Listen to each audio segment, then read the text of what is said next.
Okay, welcome everyone. Do they hear you? Yeah, they can hear me. Good. Okay, welcome everyone. We are back on Zoom. We're here with the wonderful Marcelle. She is going to be talking this afternoon. It's going to be recorded and it will be available on our YouTube channel. So we had some technical difficulties last time. We are back with technical difficulties. So the way that we're doing it is that I can hear, Marcelle can't, but I think that everyone can hear her talk. So it'll just be recorded. Now, at the end, we will have time for questions. I'll unmute everyone and you put your hand up. And if you have any questions you ask me, I'll relay them to Marcelle. So it's all good. So I can see everyone popping up. Thank you. Lovely to see such a beautiful turnout. And we are going to start now. So Marcelle, are you ready? I've just got the microphone ready. So Marcelle, when you're ready, please start talking. Hello, welcome everybody. I'm glad you are here. Last time you were all mesmerized by my story about my mother and her remedies and how she was an unconventional doctor and how she helped women in trouble, give shelter to women who were victim of violence. But who was that woman behind all this? You probably wonder what kind of life she had. So I'm telling you today a little bit about her life, of what I know, what I witnessed, and what I heard about her. She was born in 1889 in Iraq, a backward country where women had no voice. They were not counted. And at the age of 9, she loses her father, which was very painful for her. She grieved for him a lot. He was a rabbi in Israel, in Iraq. And when she was 13, barely 14, not even 14, one day they told her, Lulu, you're going to get married next week. What did a 13-year-old girl know about marriage? Did they discuss it with her? Did they ask her her opinion? Did they tell her? Did they explain to her what marriage is? Did they ever give her instruction on what life was, what sex is? Nothing at all. Did they introduce her to her future husband? Of course not. The next week, they take her by the hand to her wedding, a shy little girl, and she sets eyes on my father for the first time under the chuppah. I think she hardly looked at him because she was too shy. And I don't think they exchanged one word all afternoon. Anyhow, at night time, she finds herself in a room with a fully grown-up man, 24 years old, who does the unspeakable to her. The shock affected her for the rest of her life. Anyhow, the next morning, my father goes on a honeymoon for one. He needed the rest. He needed to have a little bit of rest for a few days, also to let his bride heal. Okay, yeah, they resumed their married life 2 years on, and she's got 2 children, a daughter and a son. And then my father decides to go to Egypt to live with his parents because he wanted to escape the conscription. There was a war going on there in Iraq. Soon after, as a devoted wife and with 2 little kids in tow, she goes to join him to the end of the world. I say the end of the world because it took her 30 days to get from Iraq to Egypt. They traveled by caravan by night because the people have to rest during the day, during the blazing heat of the desert. She arrives in Egypt and she has to live with her in-laws. She lived quite a few years there and she got 3 more kids there. And when she got her 6th child, unfortunately, he was a stillborn. She grieved for him, but it wasn't enough. The same year, she lost 3 more children. I just wonder how she coped with losing 4 children in 1 year. She didn't have anywhere to turn. She didn't have a mother or a sister to console her, to somebody to talk to. Her in-laws were not very helpful. They didn't like her, and they were not sympathizing with her grief. And my father was not a great help. because I would call him a Shabbat husband and father. He was only home Friday afternoon, quick time to have a bath and go to the synagogue. Saturday morning, he was at the synagogue till lunchtime. After lunch, he would sit in a corner and read the Bible. Sunday morning early, he was gone. So she was on her own. And she turned to the only person she could rely on was my sister, 12 years old. She took her out from school and put her home with her, kept her home because she wanted somebody on whose shoulder to cry, somebody who would have a bit of sympathy for her. Anyhow, soon after, they shifted from the in-laws and they got their own apartment, and life seemed a bit happier for my mother. And there she got 3 more boys and a girl, and everything seemed all right, perfect for her. Then the 1931, there was the Great Depression that hit the whole world, and it hit us very hard. My father couldn't earn enough money to, to survive. He had no skill and no profession. All he was educated in was the Torah, and the Torah couldn't put food on the table for these kids. Anyhow, with a broken heart and a lot of sadness for all of us, he went all the way to Palestine to work as an unskilled laborer, building the Allenby Street in Tel Aviv. And he stayed there 4 years. The first 2 years were very hard for us because the money he was sending us was not enough. And thanks to my sister and her husband, who was a wonderful man, they supported us for a while. After 2 years, things brightened up. My 2 brothers and my sister started working, and life was much better for my mother. My father came back. He retired then. He enjoyed life at home at last after so many years being away. So everything seemed very good. But in 1940, my sister fell in love with a young man. It was a hazard meeting. She was walking in the street in Egypt with a girlfriend, and an Arab was pestering them. You know, they used to do that, walk after women, talk rubbish, and it excited them. I don't know, they had fun doing it. A young man saw that and he interfered and he beat up the Arab and he introduced himself. He was a very handsome man, very charming, and he's a university graduate, is an engineer and a pilot. What more could a 23-year-old woman wish for? So she fell in love with him and she started dating him. But in secret, she didn't dare to present him to the family. My mother would have hit the roof. He was a Muslim. And so they went in secret for 3 years. It went on from 40 till 43. Uh, and then they plucked up enough courage and approached my mother, both of them, to tell her that they want to get married. And my mother really hit the roof and she sent him away. And she said, no daughter of mine would marry out. He pleaded, he cried, he said he's ready to convert. She didn't want to hear about it. Her, a daughter of a rabbi and married to a nearly a rabbi, she wouldn't have it.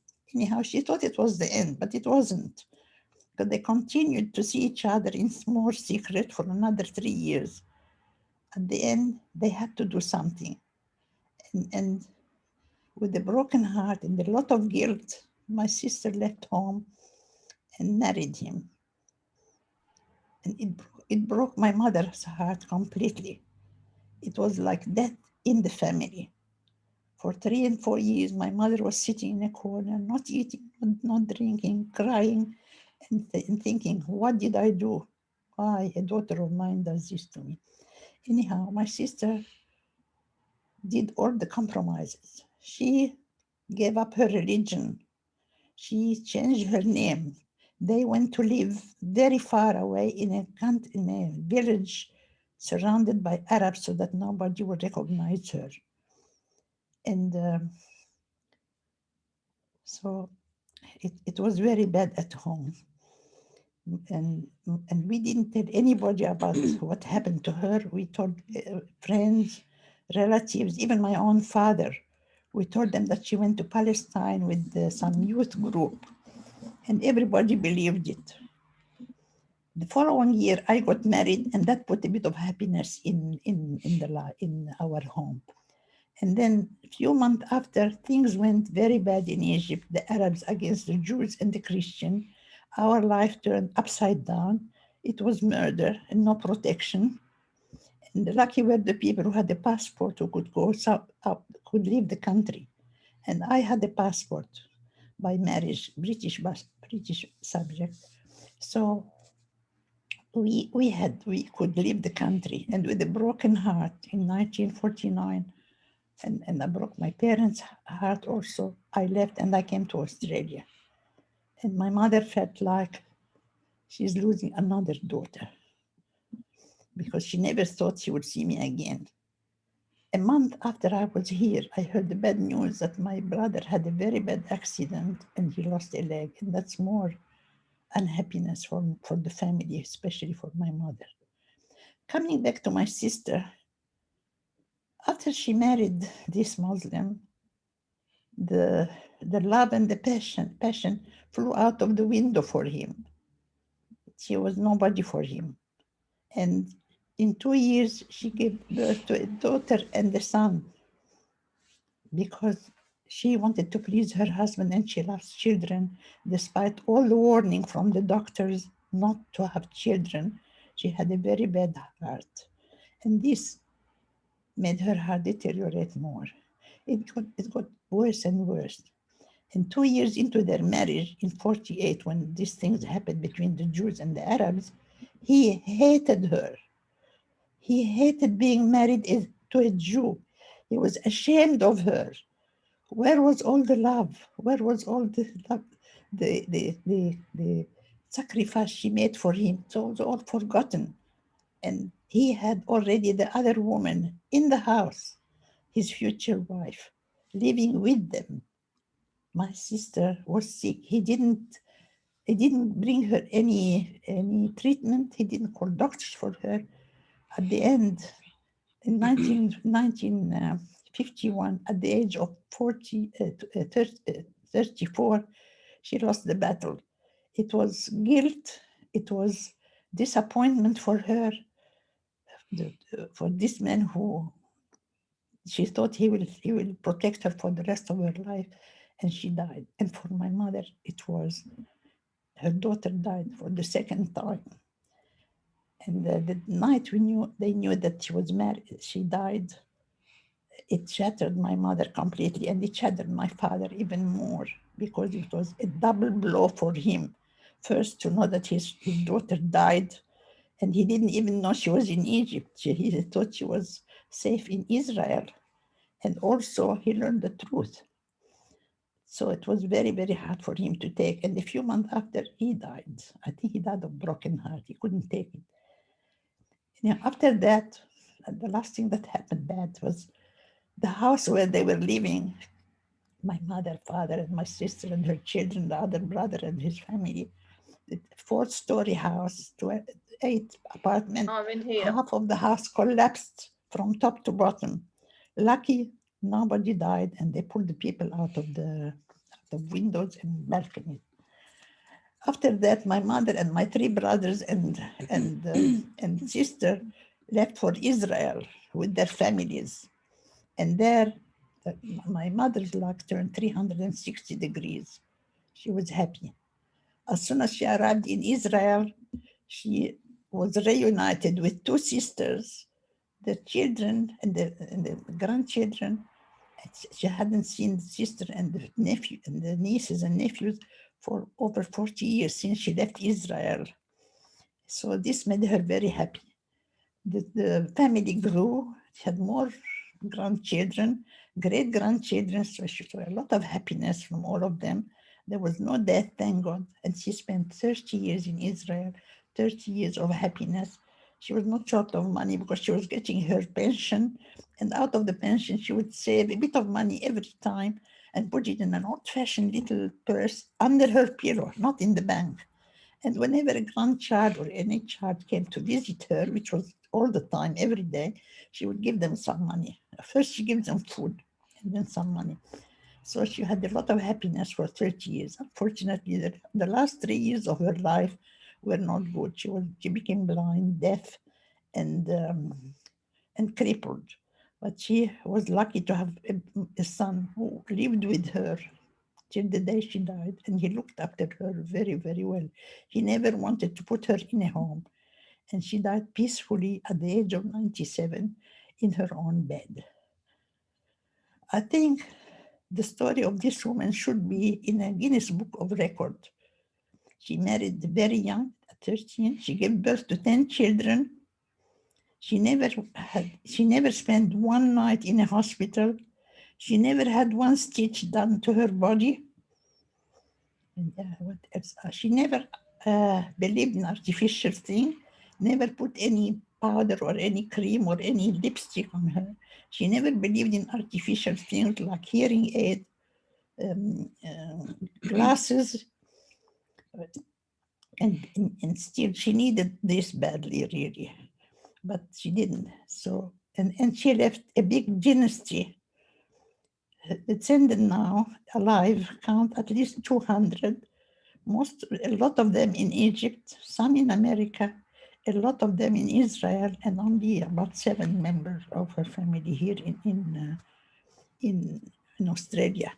And so that was, in a nutshell, the story of this exceptional, amazing woman that I'm very proud to call my mother.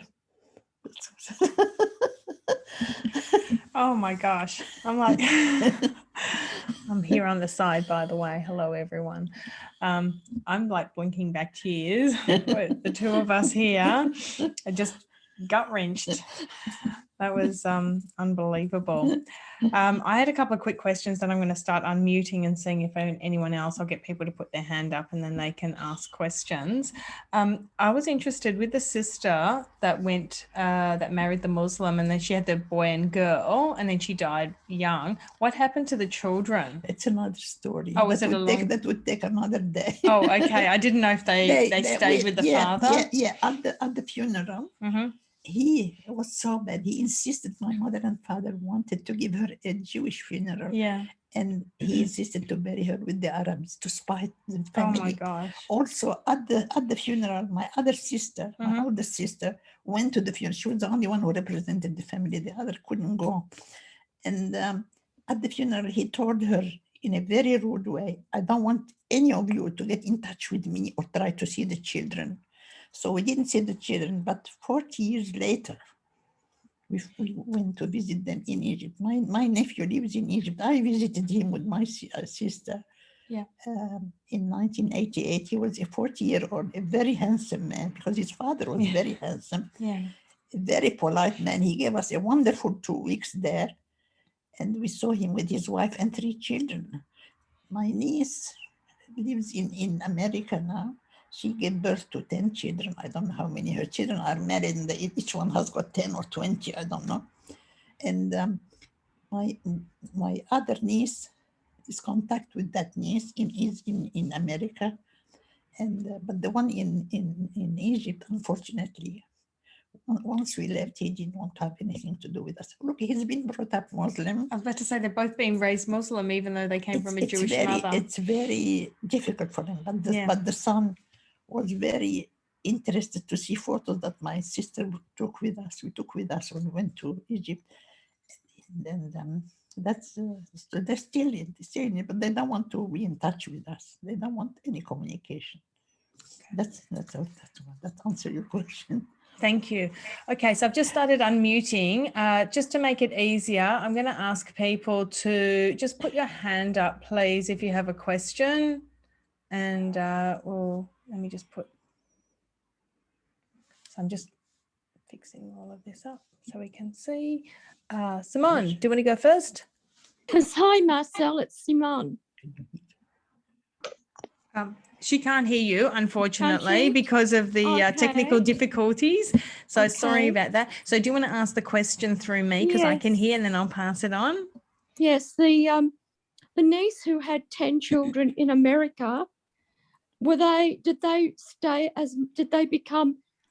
stay Muslim, or did they convert to other religions?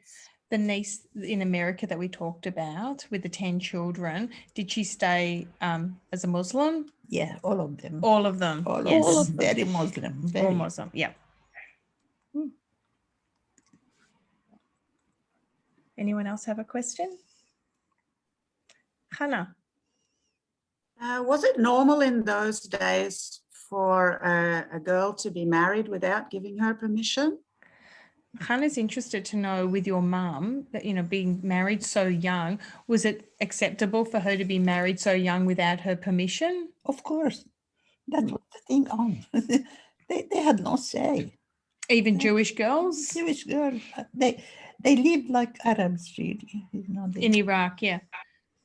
That doesn't make sense to me. They must have been quite assimilated, because I remember Dad saying that they had to meet each other and like each other and agree. And we know even from the Torah that Rivka was asked if Hang on a sec, Rivka.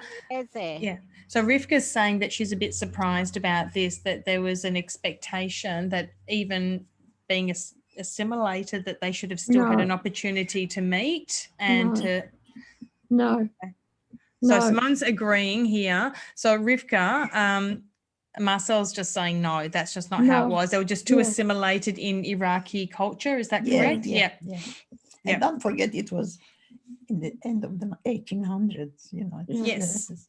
They were really backward country, yeah. Simone? Yes, my grandparents in Morocco, they met each other at the marriage ceremony. They hadn't, my grandfather had never met my grandmother before. I don't know if she didn't even know what he looked like, and vice versa. So, look, it was a horrible, I cannot fathom that way of life.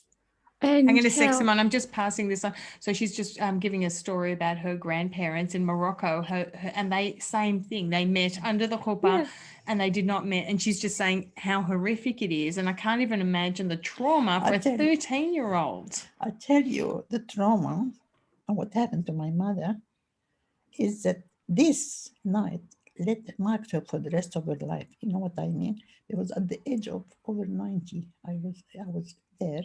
She was over 90, and I visited her, and I was surprised. She confided into me that she hated sex for the rest of her life. It's just horrific, and to be married to a 24-year-old, it's almost like bordering on pedophilia. He had the right. She was his wife. It's still, but it's a horrific. Shock. It's a little girl. Yeah, a little girl who doesn't. They never spoke about sex or even the period. They don't talk about the period. Nothing. It's a shame, you know. And then to find herself with a man, and then to have to undress. I can't imagine. I can't imagine the shock. Horrific. Yeah. Simone, yes, quick question, yes? It's called pedophilia. Well, that's what I was just saying. It sounds like pedophilia, to be honest. When you've got a 23 or 24-year-old man with a 13-year-old girl, it's disgusting. It is disgusting. Makes me ashamed of my religion. And I was watching something on SBS called Unchained about women who cannot get a get from their husband. And honestly, I don't want to live like that.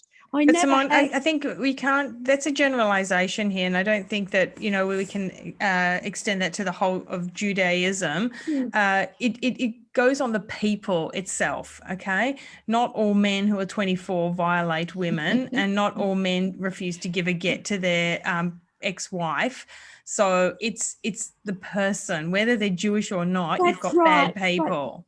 That's right. But the fact you have to ask your husband for a get, which is Jewish law, is disgusting. No, it is. It is. So I've got someone here that just says iPhone. I don't know who that person is. I don't know if you have any questions or if anyone else has any questions. Olivia, did you have anything, or Renee? Yes, I could ask you something, Marcelle. Yes. Um, Don't forget I'm- you're telling me and then I'm passing it through Yes, Marcelle because she can't hear you, unfortunately. No, that's okay. I can tell you. Yes. Marcelle said that her father was a rabbi. Your father was a rabbi? Yeah. Now, my grandfather was also a rabbi in Iraq in those days, and I'm wondering if ever she could have heard of Rabbi Shlomo Bechor. Rabbi. Sorry, Chacham. was it Rabbi Ben? No. It was he was a Chacham Shlomo Bechor. Oh my gosh, I don't know if I can remember that. Okay, so Renee was just saying her grandfather was also a rabbi in Iraq. Great grandfather, and I don't know if your father knew her great grandfather as a rabbi. She was giving me the name, and Maybe she doesn't know. She's saying maybe. How would I know? Yeah. Okay. We might have to look at that, Renee. Perhaps Yes. a lineage and have a look at Yes, that. yes, definitely. That's very interesting. He was a very top rabbi. He was the Chacham, which is the top. He was a Chacham, one of the top rabbis. I know most of men were rabbi, but he was a rabbi. No. He wasn't just a rabbi. He was hired by a rabbi. Iraq, yeah. Was it in Rivka asks in Baghdad? Baghdad, Yes. In Baghdad. Yes. In Iraq. Right. Yes. The Chacham usually means equivalent to what we would call like the chief rabbi. Correct. Chief rabbi. So Rivka's saying and clarifying with Renee that the Chacham is like one of the chief rabbis. Yes. We're not sure. Rabbi Yeah. El-Ini. So- very famous family, El-Ini. So I was going to ask you, when your mum went to Israel, I'm assuming that she took the majority of the family with her. She had 3 sons and a daughter with her, with their family. Right. They had children, they had grandchildren already, but the family grew. Yeah. So she was very happy. The last 30 years of her life, apart from the last 3 years, she was very, very happy. No drama coming, taking place. Nothing, all happiness, bar mitzvah, weddings, bris milah, all this. That's what she was surrounded by the family. Beautiful. Both her family from back home and her family and us, So she had a wonderful life, and I visited her very often. In the beginning, I couldn't. It took me 14 years before I saw them. Yeah. But after that, it was nearly every year or every couple of years I went to Israel. And I spent with her 6 weeks, and she was happy. So she was very happy, and I'm happy for her that at least after suffering so much till she was sick in her 60s, she had a good life for the last 30 Did you take years. your boys to visit her? No. Just on your own? On my own. Okay. Jack went to visit her in 1977. He was already 27 then. Yeah. They couldn't communicate, of course, because she was only talking Arabic. Yes. And he couldn't. When he came back, he said, all she was telling him is call, means eat. Yeah. And of course, all my family were interpreting what she was told to take to each other. And She didn't learn how to speak Hebrew? She spoke Hebrew, but my son didn't speak Hebrew, so they couldn't communicate. But he enjoyed her company, and she enjoyed his. Yeah. Okay, we just see if we're almost wrapped up in time. If anyone has a last minute question. That's my It's okay. Okay, well, that's just been so interesting. I think people forget how lucky we are to live here, and then we hear the stories of the past. And I learned a lot of lessons from this. Yeah. Especially when your children marry out. Yeah. Don't ever be angry with your children. Show them that you're not agreeing with what they're doing, but always leave the door open. Yeah. The children are your children. It's sometimes they do something they regret. They want to come back. I'm sure my sister wanted to come back home, and my mother would have accepted her with open arms. Yeah. But the trouble is she was too attached to her children, and in a Muslim divorce, the husband always has got right to custody of the children. So no way my sister would have left them. So this taught me a lesson. When my son married out and he came to me and he said, Mom, I'm sorry to disappoint you. He was he met his wife at the Ajax, I think. They had a night out for young people. Yeah. And a dinner, and they needed a waitress. And she was only 19, and her friend of hers, a Jewish friend, told her, Romy, do you want to earn a bit of money? Come and do it. And she said yes. And she met him. And he didn't know she wasn't Jewish. And he came the next day and said to me, Mom, I'm sorry to disappoint you. I met a lady, but I thought she was Jewish. And I said, Mom would be happy. But she's not Jewish. I said, okay, darling, it's your business. I remember my mother immediately. Why should I be deprived of seeing my son? And sit in a corner and cry for 4 years. Absolutely. And we have the best relationship with my daughter-in-law. Good. So, and with my son, she's making my son happy. Yeah, you know? beautiful. So that's it taught me good lesson. Thank you. I think it's been very, very interesting, Marcelle. Thank you. I know it's been, there's two of us here listening, and we were just looking at each other going, like, I've got goosebumps and I'm blinking back tears. And I just wanted to show you. No, it's this is what we need to hear this from the past. Despite all her unhappiness, all the thing, she always found time to help other people. Always. That's what we talked about in the last one, where absolutely. She gave That's food even when they were hungry. I mean, we didn't have room for ourselves in our home, but she found room for these women, sharing our beds. They were sleeping in our beds. And people who were starving, she gave food even when she was hungry. She still gave food to other people with the bread. My sister who was very poor that time, and she gave the bread. But my mother was something I can't believe that she had time for everybody. She never refused to help somebody when they asked her for the help. Yeah. Thank you. Thank you for sharing that. And thank you, everyone. Sorry. Hello. I just want to say thank you to everyone for joining us this afternoon. It's such a pleasure to see everyone. Can I say one word? Yes. Marcelle, when I listen to your story, she can't hear you, by the way. What did you say? Rosine's just saying, she'll hear it after. You can still say the question, we'll hear it after. It reminds me, Marcelle, who gives everything to everybody. She's got a heart of gold. She said that you take after your mother. You have a heart of gold. You do everything for everyone. Can I actually say yes, that this beautiful woman who I've adopted as an auntie, when my husband had an accident, she cooked for me. Pretty amazing. You believe it or not, she does it for me. And she cooked for Rosine. So thank you, everyone. I am going to upload this into YouTube, and I will be sharing the link. So if anyone missed it or you want to watch it again and listen to it again, you are very welcome. And I thank everyone for making the time this afternoon to join us. It's just been a pleasure. And even though it's been a very difficult conversation, it's been really worthwhile. So thank you, everyone, and have a good afternoon. Thanks. Bye. Bye.